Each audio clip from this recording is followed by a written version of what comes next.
Strict new water rules could be coming to Corpus Christi. We break down the proposed limits on your home water use and the steep fines you could face. Robstown is asking voters to help them save millions of dollars. We explain the debt refinancing plan that officials say will not raise your taxes. And lawmakers toward the site of a deadly summer camp flood. We have a look at the ongoing investigation in Camp Mystic's plan to reopen. Chris 6 Sunrise starts now.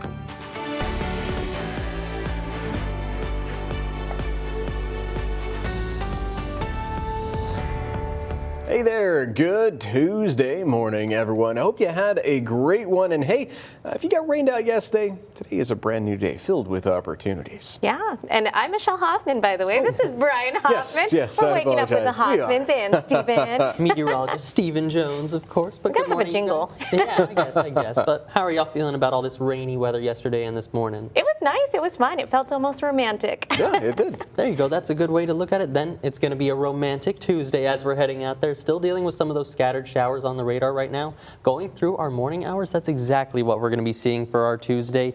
Going into Tuesday afternoon starts to decrease in coverage for you, but I'll get into that in a minute, of course. Looking at that Doppler radar as we're heading out there this morning, we are still seeing some of those scattered showers on the board. Right now, some of the strongest cells over towards Baffin Bay with some of those yellows and reds, but not expecting any torrential downpours. Maybe just giving yourself a couple extra minutes as we're heading out there. But temperature-wise this morning, waking up to the upper 60s and lower 70s as you work your way closer to the coast. Winds are out of the east and southeast once again, about 5 to 10 miles an hour, and definitely feeling that mugginess in the atmosphere as we're stepping out for our Tuesday morning and into the afternoon. For our Tuesday planner, heading out there, chasing about 79 degrees for our daytime high, but after the shower activity moves out of the area, we're still going to be dealing with plenty of cloud cover and a breezy afternoon, about 20 miles an hour out of the southeast, but also want to get you going for your Tuesday morning. So let's go ahead and take a look at that current road map as we're heading out there and how the traffic is flowing this morning. Plenty of my favorite color up on the board, good and green if you're hitting the Harbor Bridge to and from Portland, including 361 there from Portland going over towards Ingleside. For Robstown, Cal Allen commuters, 37 and 44, both coming in the clear so far this morning, so no issues there. Let's go ahead and check out our major roadways in Corpus Christi. Ocean Drive, SPID, and Saratoga all looking good. Rodfield Road with just a couple of minor slowdowns as you get closer to SPID, but still only those yellows on the map. And with the wet roadways, just good to give yourself a couple extra minutes as we're heading out the door today. I'll give you a closer look at that future tracker though and the 7-day forecast coming up in just a few more minutes. Thank you so much, Stephen. Appreciate it. So Corpus Christi leaders are considering strict new water rules to fight the drought. Now, the city could declare a level 1 water emergency by September. The draft plan calls for a 30% cut in water use. Now, families would be limited to 5,600 gallons a month. The city would also close some municipal pools and splash pads. So a proposed water emergency plan would ban you from using city water to wash your car. You would not be allowed to water your lawn either. Rules would also stop you from filling your home pool. Anyone caught breaking these rules could face a $500 fine every day. And the draft water plan also targets high-volume industrial users. Many companies are exempt from surcharges because of an old agreement. The city says it could still use court citations to enforce limits. Industry leaders say they still have questions about how this will work. City Council will discuss the draft at a water workshop today. Leaders plan to vote on the restrictions next week, April 28th. As always, you can stay up to date on our water crisis by visiting our Running Dry page. Just scan that QR code you see on the screen. That's going to take you right to that section on our website. Robstown ISD wants voters to refinance $9 million in debt. The plan saves $3.4 million for classrooms, apparently without raising property taxes. Early voting is paused today for Earth Day. It resumes tomorrow at the Johnny Calderon building. Polls remain open through April 28th. So state lawmakers are getting a first-hand look at the deadly flood damage over at Camp Mystic. 10 lawmakers toured the Central Texas camp on Monday for a state investigation. Last summer's flooding killed 100 people. 27 of those victims died at the camp. A judge ordered the site to remain untouched because of the ongoing lawsuits. The camp still plans to partially reopen this summer. Voters in Virginia are heading to the polls today for a special election. They will decide if lawmakers can temporarily redraw congressional maps before the midterms. Passing the measure could give Democrats more seats in the House. California recently passed a similar measure, and this continues a nationwide redistricting battle that started when President Trump asked Texas to get Republicans more seats. California's Attorney General says that he has proof Amazon is illegally fixing prices. He released emails that allegedly show Amazon forcing other retailers to raise their prices. The Attorney General claims Amazon punished vendors, I should say, who offered better deals on sites like Walmart. Amazon denies the claims. The company calls the released emails a distraction from a weak lawsuit. Well, it is 6:05 on your Tuesday morning. Coming up after the break, Stephen Jones has a full look at your forecast. Yeah, plus President Trump's pick to lead the Federal Reserve faces a confirmation hearing today. Still ahead on Sunrise, we take a look at how Kevin Warsh plans to reshape the global economy.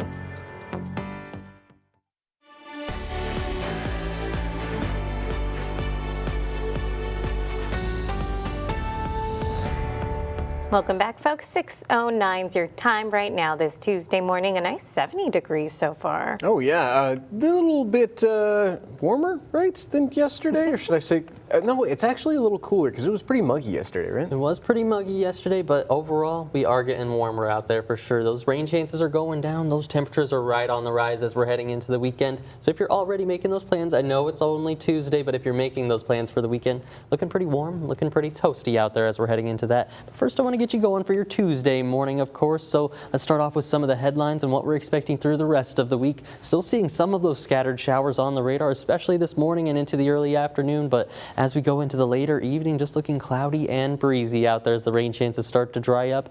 A few more showers as we head into tomorrow morning with the last remnants of this system, but they're not even going to be as widespread as what we're experiencing now, or definitely not as much as what we saw yesterday out there.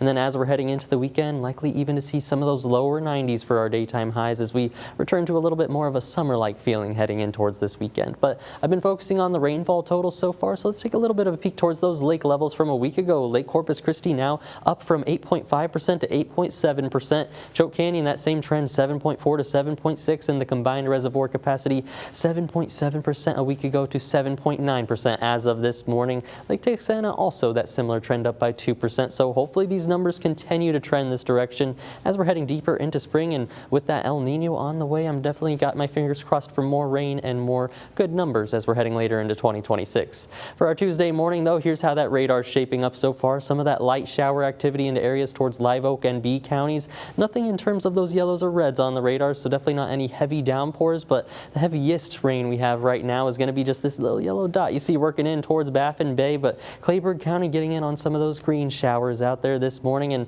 also as you push your way into the north, like we talked about, George, West End, Beeville, even in towards Orange Grove and Mathis, getting more of that drizzly light shower activity to start our day. And as we go through the future tracker into our Tuesday morning, this is exactly the trend we're going to continue to watch for. More of those green and yellow potentially on the radar, just pulsing up from the north for us. Pretty quick showers as they work through, but drizzly activity, what we saw yesterday, going to continue into this morning, so potentially picking up a couple more tenths of an inch in terms of rainfall totals as we head through the next 24 hours. As we're going in towards our Wednesday morning, that's where we could see, like we talked about, just a few more showers on the radar tomorrow morning, but look, it's not even going to be quite as widespread as what we're seeing right now for our Tuesday morning, just the last remnants of this system as it works through the area before we start to warm back up. For our Tuesday morning, let's look at those temperatures now with our Chris 6 Neighborhood Weather Network. The lower 70s on areas towards the south side, Bent Trail Drive 70 degrees, Wind Willow Drive coming in at 71 degrees, and over towards Flower Bluff 72 at the Shell Weather Station so far. Working inland, Kingsville coming in at that 69 degree mark, and Bishop also coming in at 69 degrees so far as we're waking up for our Tuesday morning. Going through the next few hours though, for Ellie Mae and Chico's Walk, if we're heading out there later today, going to be back on the warm-up, chasing those mid-70s as we're heading into the afternoon. Still dealing with some of that scattered shower activity, so maybe bringing a little poncho along wouldn't be too bad of an idea. But as we're heading through the 7-day forecast, like we talked about, those rain chances start to dry up after tomorrow, and those temperatures are really on the rise. 85 degrees by Thursday, and if you're making those weekend plans, looking pretty toasty. 87 by Saturday, daytime highs into the lower 90s as we're starting off next week.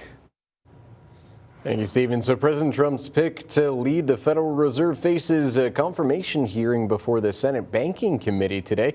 Kevin Warsh is nominated to succeed current Fed Chair Jerome Powell. Powell's term ends on May 15th. Warsh wants to create a leaner Fed and reduce its $6.7 trillion portfolio. Now, joining us now from Washington is Scripps News Group Joe St. George this morning. Good morning, Joe. So I think as consumers, we all want to know what Warsh has said about interest rates and what economic changes might he pursue if confirmed.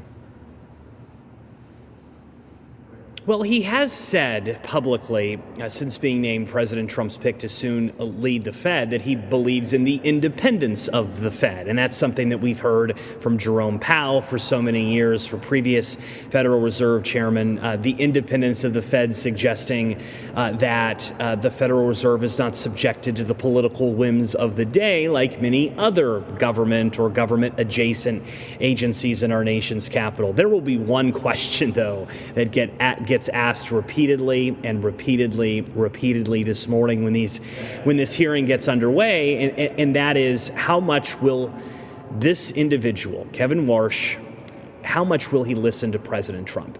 How much is he prepared potentially to stand up to President Trump? Remember, President Trump has not just threatened, he's actively pursued the firing of Federal Reserve members. He's openly criticized Jerome Powell for his interest rate policy in recent months. That would presumably be something that Warsh would face as well. Would he capitulate? Would he listen to the president, or would he emphasize again the independence of the Federal Reserve? You mentioned the consumer question, right? Because the Federal Reserve chairman, influential when it comes to interest rates, which impacts mortgages and auto loans and credit cards. The Federal Reserve has indicated that they may have one more cut. That's it, before the end of the year. Of course, if Warsh takes over, impact could change. But President Trump wants a lot more than just one cut before the end of the year. So what Warsh says about interest rates today will also be closely watched around the world. So we're preparing for a bit of a sea change with a very influential post in the global economy, and that is the leader of the Federal Reserve. We'll be following this hearing very closely as it gets underway in a couple hours here in Washington. Oh, yeah, we'll all be watching, Joe. Thank you so much. Looking forward to talking again about it very soon, sir. Well, it is 6:15 on your Tuesday morning. Thank you so much for spending part of your day with us. Meteorologist Stephen Jones is standing by with a quick look at your forecast. And NASA is showing off its newest space telescope today. Coming up on Sunrise, we'll show you how it compares to the Hubble. Buck Days continues the tradition of changing lives through education and scholarships with the Port of Corpus Christi Leadership Program, sponsored on Chris 6 by Texas A&M University Corpus Christi.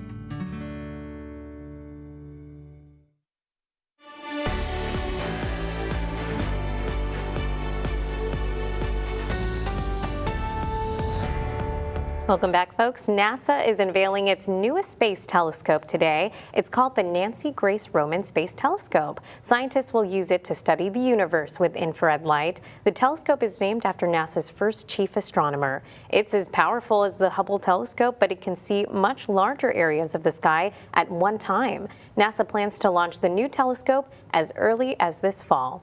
And Apple is naming a new chief executive officer. John Ternus will take over the company on September 1st. Current CEO Tim Cook will become the executive chairman, and Cook has led Apple for 15 years. Under his leadership, the company's market value passed $4 trillion.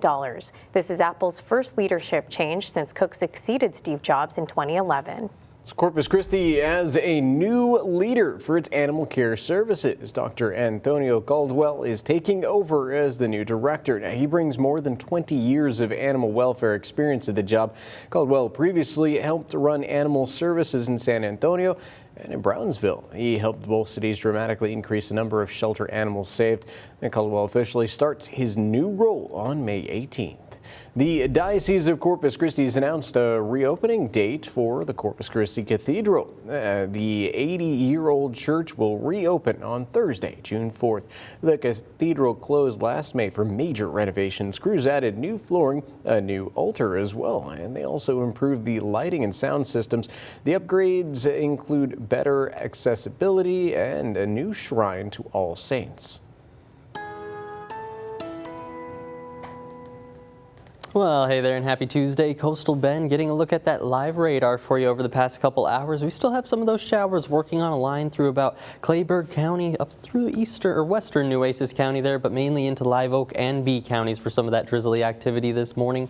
This is going to be continuing the trend as we go into the morning hours with just some of those scattered showers for us, but pretty light in nature and not expecting many of those torrential downpours out there. For temperatures this morning, waking up to the upper 60s and lower 70s as you work your way closer to the coast. Winds are back out of the southeast about 5 to 10 miles an hour, so as you're stepping outside, definitely going to be feeling the mugginess in the air. Those rain chances in terms of the timeline as we're heading through today, still holding on to the scattered showers as we head through this morning and into the early afternoon, but heading in towards the evening really starts to drop off for us, but still going to be fairly cloudy out there and pretty breezy out of the southeast as we head into the evening. If you're getting ready to head out for that bus stop forecast, though, looking at the day, you're going to be 71 degrees this morning. Of course, still pretty muggy out there with some of the scattered showers around, but they start to dry up more so as we're heading into the afternoon, chasing 79 degrees for our daytime high as we're heading out there later this afternoon. That's at least here in Corpus Christi. As you work your way further west, likely to push into those lower 80s, 83 degrees for areas towards Hebronville and Freer.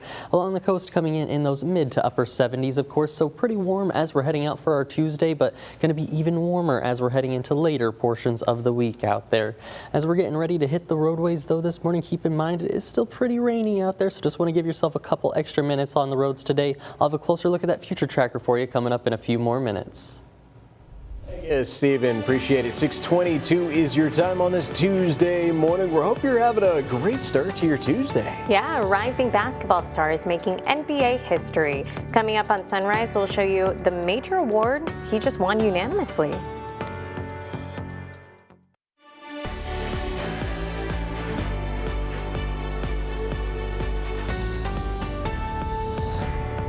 Welcome back, everyone. The NBA playoffs continue to roll on tonight. And Spurs superstar Victor Wembanyama continues to add his name to the record books this season. On Monday, Wemby was named the NBA Defensive Player of the Year, becoming the first player in league history to win the award unanimously. At just 22 years old, he's also become the youngest player to ever win Defensive Player of the Year. And it doesn't stop there, folks. Wemby is also a finalist for NBA MVP. Wow. Hey, both the San Antonio Spurs and Houston Rockets will be back on the court tonight. The doubleheader action starts right here on Chris 6 at 7.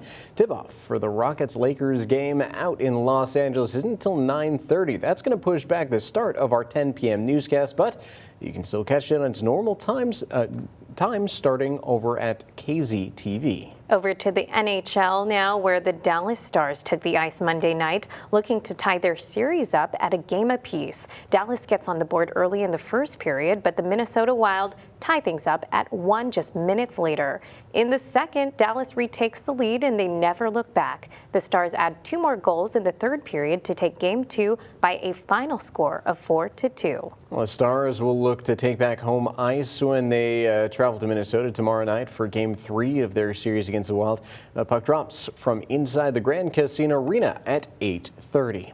Well, it is 6:26 on your Tuesday morning. Thank you so much for starting up your day with us. We really appreciate it. Coming up, Stephen Jones will have a look at your forecast. Plus, a couple of closures start today. Coming up on Sunrise, we have the details before you head out the door this morning.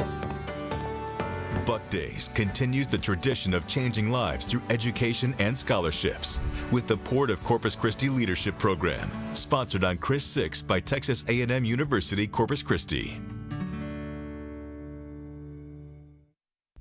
Strict new water rules could be coming to Corpus Christi. We break down the proposed limits on your home water use and the steep fines you could face. Plus, 2 major closures are impacting the coastal bend today. Part of Bob Hall Pier shutting down, and a Port A Ferry ramp is closing for the summer. We've got all the details.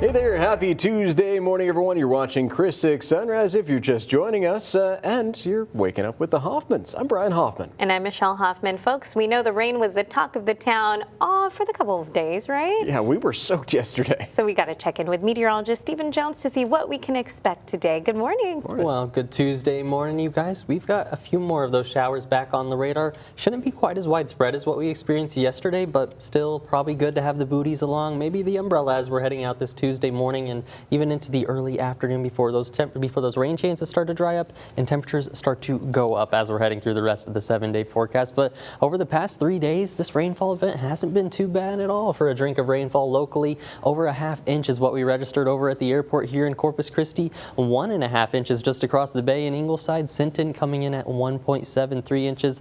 With the biggest winner on the board out towards Duval County, Benavidez coming in about 2.17 inches. And so far, Freer's reporting station still said 1 inch, but I think they got a little bit more than that actually. As we work in towards the watershed over the past 2 days, though, also even better numbers. Pleasanton coming in almost at 2.5 inches. 2 inches there in Pearsall, so hopefully more and more of this water starts to trickle into our reservoirs. Nonetheless, definitely going to help their drought monitor up in their neck of the woods, which will eventually help us get more water into our reservoirs. Those temperatures this Tuesday morning, though, into the mid-60s as you work your way towards Beeville. Along the coast, though, in those 70s here in Corpus Christi, even through Port Aransas. So the mild mugginess is definitely returning as we're heading into our mornings and through the rest of our Tuesday still, like we talked about, holding on to that scattered shower activity into the morning and then early afternoon before it starts to dry up. But we're still going to have plenty of cloud cover through the evening. Going into tomorrow, we still have the last remnants of the storm system working through. I'll show you what you can expect on the future tracker coming up in just a few more minutes. Oh, actually, I do want to give you a look at those traffic updates as we're heading out for our Tuesday morning before you get going today. As we're going through the rest of the day, still holding on to some of that scattered shower activity as we're kicking off our Tuesday morning. On the current traffic flow map, not holding on to any of those slowdowns as we're heading out there on the Harbor Bridge. And the same goes for our major roadways here in Corpus Christi, even for 37 and 44 coming into town. Still pretty good in green, even though we do have some of that scattered shower activity out there. For our major roadways here in town, like you can see, my favorite color still on the board, plenty of green as we're heading out for our Tuesday morning. But going through the next few hours, like we talked about, still holding on to a few of those scattered showers. So I will show you that future tracker just in a few more minutes coming up in the next full 7-day forecast. Sounds good, Stephen. Thank you so much. Corpus Christi leaders are considering strict new water rules to fight the drought. The city would declare a level 1 water emergency by September. The draft plan calls for a 30% cut in water use. Families would be limited to 5,600 gallons a month. The city would also close some municipal pools and splash pads. A proposed water emergency plan would ban you from using city water to wash your car. You would not be allowed to water your lawn, and the rules would also stop you from filling your home pool. Anyone caught breaking these rules could face a $500 fine every day. The draft water plan also targets high-volume industrial users. Many companies are exempt from surcharges because of an old agreement. The city says it can still use court citations to enforce limits. Industry leaders say they still have questions about how this will work. City Council will discuss the draft at a water workshop today, and leaders plan to vote on the restrictions next week on April 28th. And as always, folks, you can stay up to date with our water crisis by visiting our Running Dry page. Just make sure you scan the QR code on your screen and it will take you to the section on our website. So Iran claims that it has strict control over a critical global waterway. State media released videos showing ships passing through the Strait of Hormuz. Reports say that those ships needed permission from Tehran to pass. The U.S. currently has a blockade order on all Iranian ports. Iranian officials say that the strait is now on a wartime footing. They are closing the passage to all unauthorized ships. President Trump's pick to lead the Federal Reserve faces a tough confirmation hearing today. Kevin Warsh is nominated to succeed current chair Jerome Powell. Warsh wants to reduce the Fed's $6.7 trillion portfolio, but he faces a roadblock in the Senate Banking Committee. Republican Senator Thom Tillis is withholding his vote until the Justice Department stops investigating Powell. Republicans need that vote to move the nomination forward. Powell's term ends on May 15th. So Labor Secretary Lori Chavez Derminer is stepping down for a job in the private sector. So her departure follows an internal investigation into her conduct. 2 of her top aides resigned last month over misconduct claims. She's the 3rd cabinet member to leave the Trump administration so far. Keith Sounderling will now serve as acting secretary. FBI Director Kash Patel is suing The Atlantic for $250 million. The defamation lawsuit centers on an article claiming Patel drinks excessively. Patel says the magazine knew the information was false before publishing it. The Atlantic calls the lawsuit meritless. So just a quick reminder that the newly opened Bob Hall Pier partially closing today. Crews are reinforcing the concrete surface over at the end of the pier. That section shut down until midnight. Workers are setting up barricades around the work zone. The pier will fully reopen tomorrow. And a reminder, too, a major closure is starting today at the Port Aransas ferries. Ferry Ramp 2 is shutting down, and it's part of a $64 million upgrade project. 3 other landings will stay open, but Ramp 2 will stay closed through the summer. Well, it is 6:35 on your Tuesday morning. Thanks for starting up your day with the Hoffmans. Make sure you stick around, folks, because Stephen Jones has a look at your Tuesday forecast and still ahead on Chris 6 Sunrise. Feeling left behind by AI, some older workers are opting to retire. I'm Holly Furfer with a look at what companies can do to keep experienced workers from bowing out early. Well, the city's water situation reaching a critical point. We're taking a look at how the city is preparing for level 1 water emergency. And did the city fix the flooding problems on Everhart Road? We checked in with local businesses after this weekend's rain to see if the new drainage system worked. And we are just days away from the 80th annual Buck Days Parade. We have everything you need to know about camping out and, of course, those road closures. Now, 20 minutes of nonstop news, sponsored by Ewald Kubota. Good morning, folks. Thank you so much for joining us for our 20 minutes of nonstop news. I'm Michelle Hoffman. And I'm Brian Hoffman. Thanks for waking up with the Hoffmans today. So as you know, the city puts out weekly water briefings. The last one lasted over an hour. So Michelle and I decided to dive on in and give you the details so you don't have to watch the entire thing. So what we took away is that the city's water situation, of course, reaching that critical point. Both Choke Canyon and Lake Corpus Christi are dangerously low. City Manager Peter Zanotti says that leaders are actively preparing for a level 1 water emergency. City Council will hold a workshop today to discuss what that plan looks like for you. It could include mandatory water cutbacks and higher water bills. Could also restrict car washing and outdoor watering. Council expects to vote on the plan next week on April 28th. Meanwhile, a vote on the Inner Harbor desal project pushed back to June 2nd. An environmental team requested more time to finish the work. Zanotti says the delay gives council better information before making a decision. And you know, I like to focus on the positives. Despite the ongoing water concerns, there is some good news out there. At the latest water briefing, city leaders highlighted a few encouraging developments. Like Lake Texana, it appears to be in much better shape. As of today, it's almost 55% full. That's thanks to recent rainfall in that region, and that number could even see a slight rise through the end of the week. More water is expected to flow into the lake, and while that's encouraging, city leaders stressed a warning. That lake alone is not enough to solve our broader water shortage. But leaders also pointed to some cautious optimism for the long-term outlook. Weather experts are seeing a shift in climate patterns, and that shift could increase the chance of beneficial storm systems in the coming months. Of course, we will keep watching those patterns. And with that being said, let's send it over to Stephen Jones to see if there's any more chances for rain today. And in the right places. Hey, good morning, Stephen. How you doing?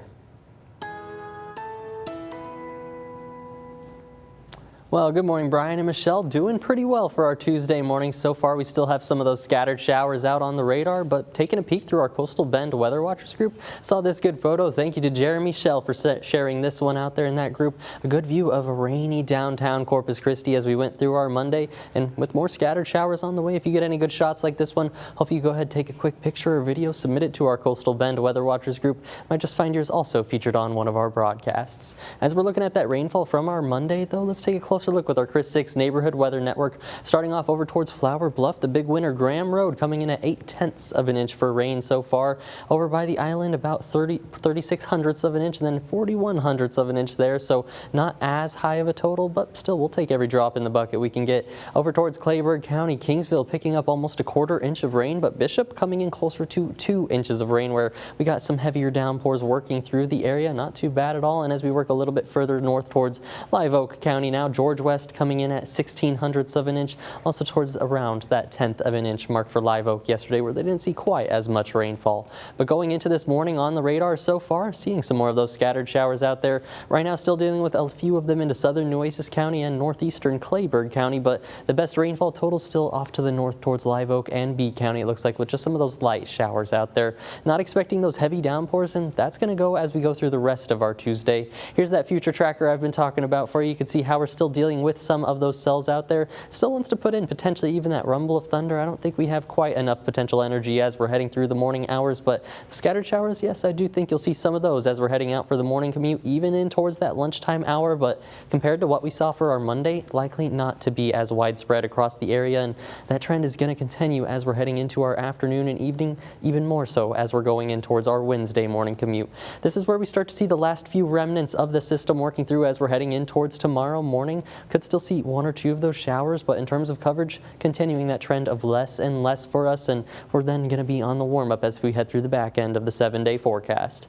For our Tuesday morning, here's where we're waking up in terms of temperatures. The cool spots, Beeville coming in at 64 degrees, 70s along the coast. 73 is what you're waking up to in Ingleside. Alice coming in at 69 degrees, and that's going to be the same for San Diego out there out west so far this morning. As we're checking out the dog walking forecast, today we've got Ellie Mae and Chico on the board. Definitely looking like they're having themselves a good nap, getting ready for that walk, or maybe they're tired from the walk. But as we're heading out for our Tuesday, we're going to be back on the warm-up for them. 76 degrees by 1 p.m. Maybe the good idea to take the booties along or the umbrella as we're heading out for that walk with the scattered shower activity we'll still be dealing with. For our daytime highs, we're chasing about 79 degrees here in Corpus Christi. Those lower 80s as you work your way towards Duval County, Freer, and Hebronville, both chasing about 83 degrees for your daytime high. And as the rain chances go down, the temperatures are going to start going up. By the weekend, we're already back into those upper 80s, even flirting with the lower 90s for some of our daytime highs. So let's take a look at that 7-day forecast and how it's all rounding out still. Like we said, today and tomorrow, some of those scattered showers decreasing in coverage pretty much over the next 24 hours for us. But then we're on the warm-up. 83 degrees for that daytime high tomorrow afternoon with partly cloudy skies. 85 as we're heading into our Thursday, and then into the weekend looking pretty toasty out there. 89 degrees by Sunday. Kicking off next week, looks like our daytime highs will be back into those lower 90s. I'm your neighborhood news reporter, Jacob Daniels, and if you drove along this stretch of Everhart Road, you'll know it was a nightmare when it rained. The city reconstructed it and promised drainage fixes. I went out to see if those promises held up. I actually used to work here about 7 to 8 years ago, so definitely at that time the flooding was pretty bad. We were there for that flooding 7 years ago, and it looks something like this, with cars barely able to drive through it. So when they finished the work in February, I wanted to wait for some real rain to see if it actually worked, and that's right where I went. Also stopping by a local business where the flooding previously caused problems. We wouldn't really use Everhart at all. It was coming through like the back streets and whatnot to get to work. Now with a good showing from Mother Nature this weekend, Rebecca Santoyo says she can already see a difference. Yeah, it's definitely way easier to enter our parking lot and into our business. Even coming off of SPID, going all the way down Everhart this way, definitely drainage, not really a lot of flooding from what I've seen coming into work. And you can see with water draining all along Everhart. I also stopped by Adelpho's Coffee Roasters, who felt the same way about the flooding and also appreciated the new construction. How it's not tarmac and how it's like just pure concrete looks beautiful, and you could tell it'll last a long time. It's not going to create potholes or anything like that or new issues. Water's just going to run off and people can drive through it. Turns out Guzman was right about those improvements being needed. In a statement, Corpus Christi Engineering says the old drainage system was undersized and a key inlet was 70% clogged. The upgrades are performing as expected, and the city has received 0 complaints about flooding in that corridor. For businesses that used to dread rainy days, this time it came and went without a problem. Reporting in the Bay Area, Jacob Daniels, Chris 6 News. Jacob, thank you so much. Folks, we are so excited because we're just a few days away from the 88th annual Buck Days Parade. A little rain isn't stopping people from finding the best spots too. Several spots were already marked on Leopard Street. Camping out along the route is a big parade tradition. Families can officially start camping out after 5 o'clock on Friday evening. And if you're driving downtown this weekend, you need to prepare for major road closures. Several streets will shut down for the parade on Saturday, and the closures run from 4 in the afternoon until 10 at night. The main parade route includes Leopard Street and Schatzel Street. It also includes a large section of Shoreline Boulevard. Several other nearby streets will also close to support the event. And if you can't find a good spot out there, don't you worry, because we'll be carrying the Buck Days Rally Night Parade right here on Chris 6 News. It all starts with the stadium show this Saturday at 7 p.m. The night parade runs from 8 to 10 p.m. Chief Meteorologist Stephanie Lauber and Clara Benitez Cortez are hosting this year's show. So April is a National Minority Health Month. The American Red Cross is working to increase blood donations from diverse communities. Diseases like sickle cell disproportionately affect minority groups. These patients often require regular blood transfusions. I'm talking about. The Red Cross launched a sickle cell initiative back in 2021. It's already making a big difference too. We've also been able to reverse the declining trend of African American donors throughout the country through our initiative. And so I think that is a huge testament to the community understanding the importance of blood donation. More than 170,000 first-time African-American donors have stepped up to strengthen the U.S. blood supply. 1 in 3 is a match for a patient with sickle cell disease. So the Coastal Bend Blood Center needs pallet donors. Now, pallets only last 7 days. Local patients rely on them every day, too. And you can help out this Wednesday on Earth Day. The Blood Center is open from 8 a.m. to 6 p.m. First 10 donors will get a free hanging basket from Turner's Garland. And you can make an appointment online. Prom season is officially here, but getting ready for the big dance can cost a small fortune. From the dress to the shoes to the hair and the makeup, the bills add up fast. Experts say the average cost for prom this year will range between $800 and $1,500 per student. Some fully planned experiences can top $2,000. Shop owners say trendy dresses with pearls and rhinestones can cost even more. They start around about $800. They can go up to like $3,000. And you know, parents of guys are not off the hook either. Buying a suit can sometimes be cheaper than renting one. If you are looking to save money, experts say consider buying secondhand or borrowing an outfit. You can also do your own hair and makeup and try taking a rideshare service instead of renting a luxury car. Their careers survived the arrival of the internet and later smartphones, but now with AI increasingly being incorporated into the workplace, some older workers say it's time to call it quits. For the young at heart, that's what my regular email is. That's it. It's never too late to pick up new tech skills. I tell everybody I'm a real life Flintstone, but I'm trying to become a Jetson. Applying new technology to your personal life is one thing. On the job, though, it can be daunting, especially with artificial intelligence in the mix. With AI, this isn't just changing one sector or one type of work. This is going to change work across the board. The Wall Street Journal recently laid out why some experienced workers are opting to retire instead of taking on AI, reporting some older workers see AI's arrival as the cue to leave. We're talking about highly professionalized individuals. They have probably seen quite a lot of changes in the career world over the course of their 30 or 40-year career span. So they might be at the point where they're saying, well, is it really worth it for me to learn a whole new technology? It's not only late-stage workers wary of AI. In a new Gallup poll, nearly half of employed Gen Zers, 48%, say the risks of AI in the workplace outweigh the potential benefits. Dr. Jasmine Escalera with the career site Zeddy says companies should be initiating conversations about the value of AI integration. Around how AI can actually take away some repetitive, automated tasks so they can use those skills better so that they can go ahead and mentor junior employees. There's no exact count of retirements tied directly to AI, but we do know the share of workers ages 55 and older is slipping. In March, that group made up 37% of the workforce, the lowest level in more than 20 years.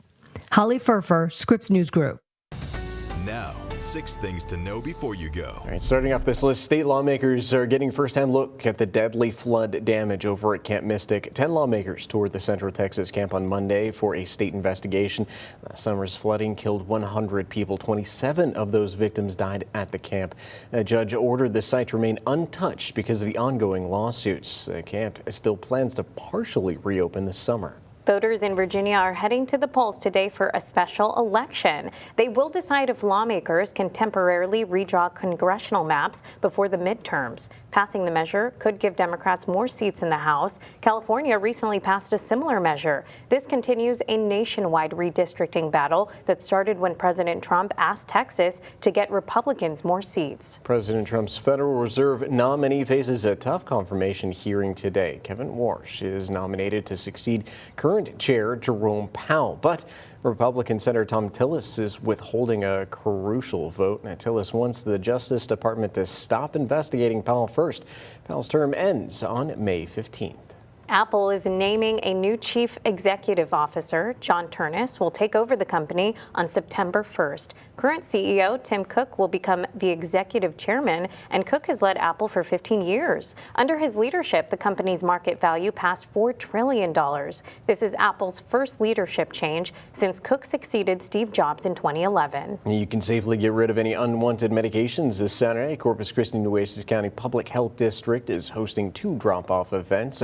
Bring them on into Horn Road location or the Johnny Calderon building in Robstown. Both are open from 10 to 2. Officials cannot accept any syringes or illicit drugs, though. If you need help with groceries, a local food pantry is ready to assist. St. Helena Food Pantry is hosting a food distribution event tomorrow. It runs from 1 to 3 in the afternoon at 7634 Woolridge. The event is drive-up only. You do not need to register ahead of time to get food. All right, it is 6:55. You're just heading out the door. We got to check in one last time on that weather with meteorologist Stephen Jones. Yeah, we all want to see if we're going to have any rain today. Absolutely, you guys. Looks like we're going to have a few more scattered showers around the area. Those roadways are still wet out there this morning, so as we're hitting them, just want to take yourself with a little bit of extra caution as we're heading out this morning. Looking at the current traffic flow map, still nice and green as we're heading out for our Tuesday morning there, especially on the Harbor Bridge if you're heading to or from Portland this morning, and really the same goes for our major roadways here in Corpus Christi. Ocean Drive, SPID, Saratoga, all coming in the clear for the most part. Just a minor slowdown as you're working on Saratoga, closer to Airline Road there, but for the most part, like I said, just want to give yourself a little bit of extra caution as we're heading out on the roadways this morning, because we do still have some of that scattered shower activity as we're checking out the current radar view. Some of those light showers working into mainly towards B County. Beeville definitely dealing with that light shower activity. Also some of that drizzly activity working into Corpus Christi. I was looking at the SPID Skycam a bit ago and definitely still have those wet roadways out there. For our temperatures, we're waking up to the upper 60s for most of us, even those lower 70s along the coast. 73 degrees in Port Aransas and Ingleside, 69 right here in Corpus Christi so far. But as we head through the next few hours, likely to continue seeing a few of those scattered showers as we're heading through the morning hours and even into the early afternoon out there. But as the rain chances start to dry up tomorrow, those temperatures start to go up as we're heading through the rest of the 7-day forecast. We're chasing 79 today, 83 tomorrow, and then back up towards 85 degrees as we're heading in towards Thursday. Keep in mind, tomorrow's the last remnants of the system. Could still see a few of those morning showers as you're heading out for the morning commute, but those temperatures still going to rise. Overnight lows are in the low to mid 70s pretty significantly as we're heading into the weekend. And as we're going into the weekend, if you're already making those plans, starting to see more sunshine on the board. 89 degrees on Sunday before going into next week. We're already back into those lower 90s for some of our daytime highs. Good to know. Stephen, thank you so much. So you can now spend your next vacation sleeping inside a giant potato. The massive spud sits just outside of Boise, Idaho. It spent 7 years touring the country for the Idaho Potato Commission, and when it retired, a designer turned it into a fully renovated Airbnb. Not too bad. The inside features modern upgrades like electricity and running water. A nearby grain silo was turned into an upscale bathroom, and the property even comes with a pet cow named Dolly. The owner says the hotel is almost always fully booked. And I actually looked it up on Airbnb. It really is almost always booked. Like, I think a majority of time that's open is in October, but for a couple of days on a weekday in May, it's only $525 for 2 nights. Almost always fully booked, but always fully baked. I wonder how much Dolly is a fan of having all the guests there. You think she's a good companion? Probably. I love blue cows. Yeah, cows are like giant dogs. I love those little critters, or big critters, I should say. Yeah, I wonder if you get like potato food, you know? Oh, yeah. Hash browns or something every Should morning. definitely, or just scrape it off the walls. Well, hey, thank you so much for joining us. You're our best spuds over here. We definitely appreciate you. We'll be back later on tonight with even more news from your neighborhood. But until then, we are Chris 6 Sunrise, and you are amazing.